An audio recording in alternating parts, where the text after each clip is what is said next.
topic natin ngayong araw na ito ay humihina na nga ba sa sex ang mga edad 50 pataas o wala nang kakayang makipag-sex o makipagtalik? Ito po ang mga paliwanag sa medical na paraan. Sabi po sa pag-aaral, maaring dumalang ang pakikipagtalik ng isang tao kapag mas umiidad o mas tumatanda na siya. Pero meron pa rin namang interes sa pagtatalik ang mga edad 50 pataas. Maaaring mabawasan lamang yung kalidad ng kanilang pagtigas, dami ng lalabas, pagkabasa lalo na sa babae, o arousal at lakas. So magbibigay ho ako ng mga pwedeng gawin para makatulong sa problemang ito at mga tips na maaari natin sundin. Number 1, napaka-importante po ang pagiging healthy sa pamamagitan ng pag-exercise. Kailangan ho fit at malakas ang ating katawan. Para hindi tayo mapilayan, hindi magkaroon ng mga low back pain, masakit na likod. At para pag nag-exercise kasi tayo, mas naglalabas ho ng chemical ang ating brain at nagkakaroon tayo ng interes sa sex.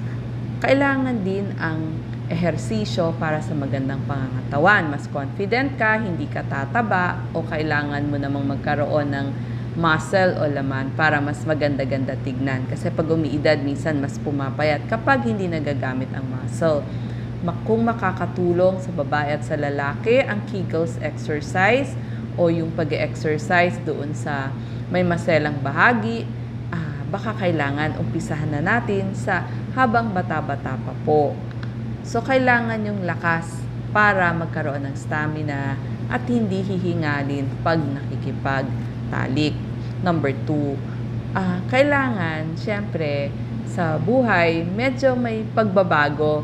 Syempre, matagal na nga kayo magkasama. So, kailangan magkaroon naman ng new sa inyong relasyon. Halimbawa, yung lugar. Pwede nyo namang i-schedule yan at pag-usapan kung saan kayo magde-date. Kasi baka masyadong magulo sa bahay yung mga bata ang gulo-gulo. So, nawawala sa focus. So, baka kailangan may date night kayo ni Mister. At importante din yung pagre-regalo sa bawat isa para na-appreciate yung bawat isa. Tsaka yung touching, yung yakap, importante po yan sa araw-araw.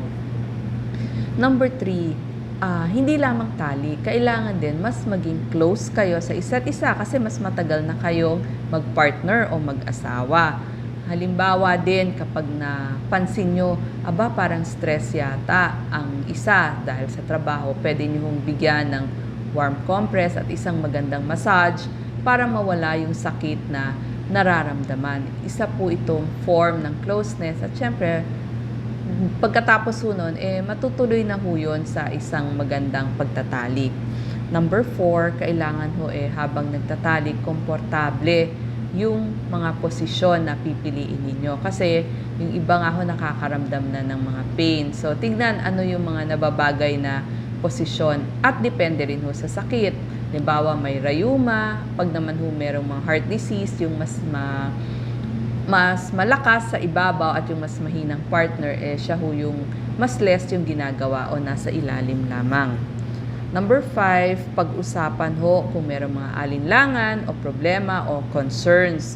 Dapat nga pag umiedad, diba, mas close na tayo, mas kilala na natin, pero ganun pa man, kailangan pa rin nating itanong, baka merong gusto na ipahiwatig sa atin ng ating partner. Halimbawa, pagdating sa privacy, nung bata yung mga anak nyo, magugulo, syempre, ang dami nyong gawain, takot din kayo, biglang papasok sa kwarto. Ngayong malalaki na sila, baka iba naman ang sitwasyon sa bahay na dapat nyong bigyan ng solusyon. Halimbawa, umiidad na ho yung parents natin, mas isinasama na natin sa ating bahay, so mas dumami yung kasama sa bahay. So, bigyan mo natin ng solusyon na magkaroon ng oras sa bawat isa. Number 6, lagi kong sinasabi, umihi bago at pagkatapos magtalik para maiwasan ang infeksyon sa pag-ihi o yung mga urinary tract infection. Number 7, kailangan hong gumamit ng lubricants kapag maedad na. Meron hong mga water-based lubricants na nabibili sa inyong mga butika. Itanong lamang po kasi ang cause ng hindi pakikipagtalik ay maaaring nakakaramdam ng pain habang nagtatalik. So pag may mga lubricants, walang sakit, baka mabalik yung interes sa pagtatalik, lalo na ho sa kababaihan kasi vaginal dryness nga ang problema. Number 8, kailangan ho mas magsuot ng mga cotton underwears at cotton na pananamit, mas maluwag, mas mahangin, para maiwasan yung mga fungal at yeast infection, mapababae o mapalalaki. Number 9, gamutin ng mga sakit. Halimbawa, high blood, diabetes, kasi baka ito yung nagkukos ng mga medical problems natin o yung mga sexual dysfunction na sinasabi. Kailangan nasa tamang antas lagi o levels.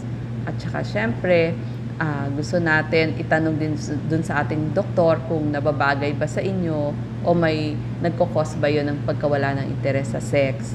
Number 10, lagi namin sinasabi ni Doc Willie, kailangan healthy tayo kahit 70 years old kasi pwede pa naman humagtalik. Kapag kasi hindi healthy, maraming sakit, syempre, nag-aalinlangan kayo sa pakikipagtalik.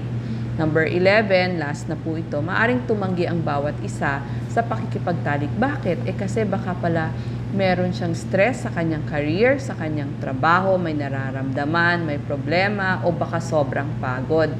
So, lahat po ito, may solusyon, hanapin lang natin.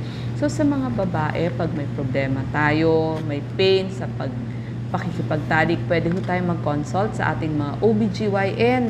Kahit hindi na tayo nire-regla, dapat nga mas nagko-consult tayo.